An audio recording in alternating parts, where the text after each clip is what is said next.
NATO waited for Russian jets to cross border. Then F-35A Lightnings meet MiG-31 Foxhounds. Good evening and welcome to Global Defense Watch. Tonight, we take you inside one of the most dramatic aerial encounters in recent NATO history. An incident that pitted NATO's most advanced stealth fighters against Russia's high-speed interceptors. This is the story of 3 Russian MiG-31 Foxhounds, their deliberate incursion into Estonian airspace, and the carefully orchestrated NATO trap that left them humiliated without a single shot fired. Stay with us, because what happened in just 12 minutes may have fundamentally reshaped the balance of power in the Baltic skies. The Russian Gamble. It all began on a tense morning when 3 Russian MiG-31 Foxhounds lifted off from their base at lightning speed. These aircraft are among the fastest operational fighters in the world, climbing to 45,000 feet within minutes, capable of reaching Mach 2.8 and boasting powerful long-range radars. But on this mission, they weren't hunting bombers. Instead, they were heading directly toward Estonian airspace, transponders switched off, radio silence maintained, and their flight path intentionally provocative. The Russian pilots believed this was just another show of force, that NATO would scramble a pair of F-16s, escort them politely, and send them home to Moscow with propaganda bragging rights.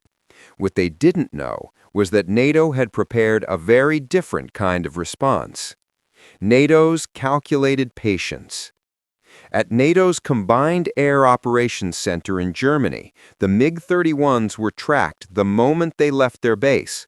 But instead of sending jets immediately, NATO commanders gave a chillingly precise order: allow them to enter our airspace. As the MiGs crossed into Estonian skies, the Russian pilots grew bolder. Minutes passed. 5, 10, 12. They joked on their radios, mocking NATO's apparent silence. But in truth, the trap was already closing. Enter the F-35s. From Estonia's Amari Air Base, 2 Italian F-35A Lightning IIs took off in complete radio silence. Flying low, invisible to Russian radars, they operated in low probability of intercept mode. To the MiG-31s, the skies seemed empty, but in reality, every movement, every radar ping, every burst of data was being vacuumed up by the F-35's powerful sensors. That data streamed directly to NATO command and to other aircraft already in the air. Because the F-35s weren't alone. The Swedish hunters. Dozens of kilometers to the west, 2 Swedish JAS-39 Gripen E fighters flew silently, their radars switched off. The Gripen is no ordinary fighter.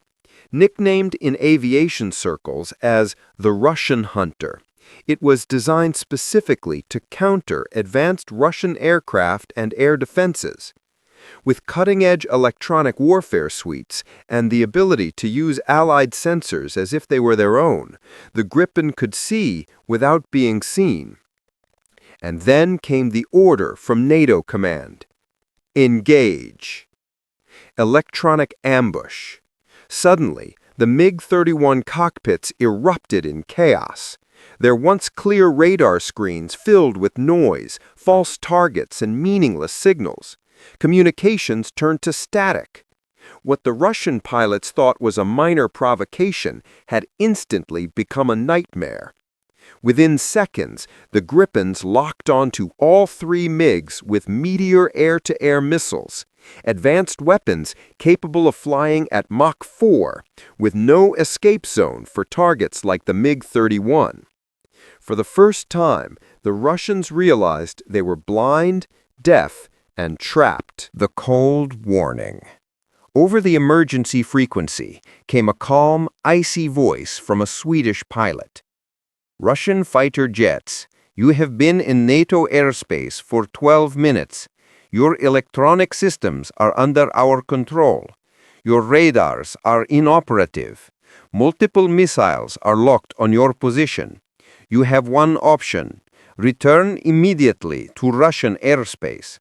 This is not a warning. It is an order." At that moment, all illusions of superiority collapsed. The Russian leader gave a sharp command: "Retreat." The MiGs turned and fled, chased until they fully cleared Estonian skies. A bloodless defeat. Not a single shot was fired. Yet in just 12 minutes, NATO had delivered a crushing defeat.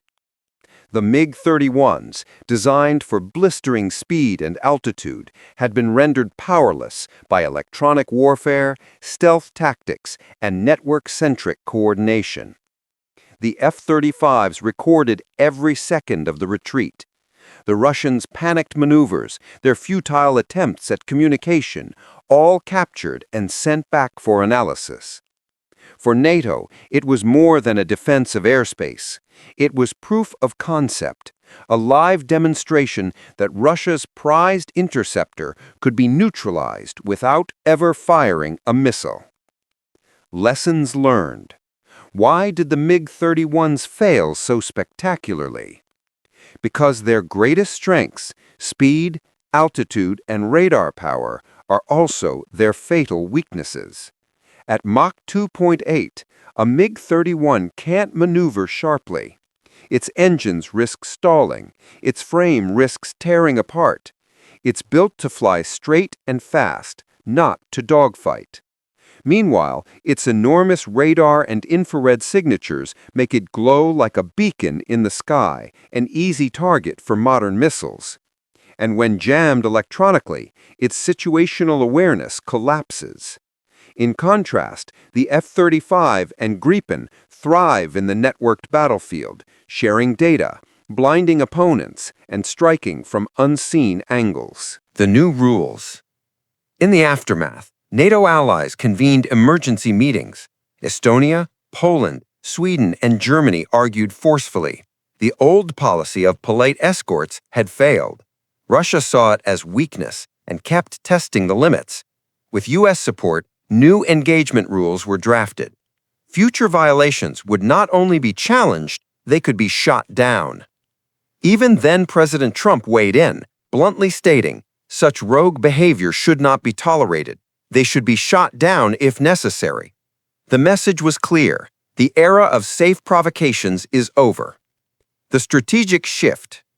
Beyond the tactical humiliation, this incident reshaped NATO's defense posture in the Baltics. Russia had assumed NATO forces were symbolic, a handful of aircraft for show.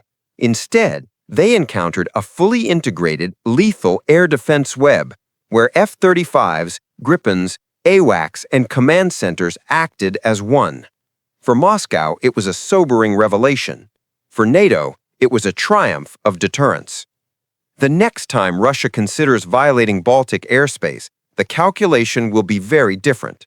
Because the risk is no longer a harmless escort home. It's the potential loss of multi-million-dollar aircraft and elite pilots in minutes. So what began as a reckless provocation ended as a defining moment for modern air warfare.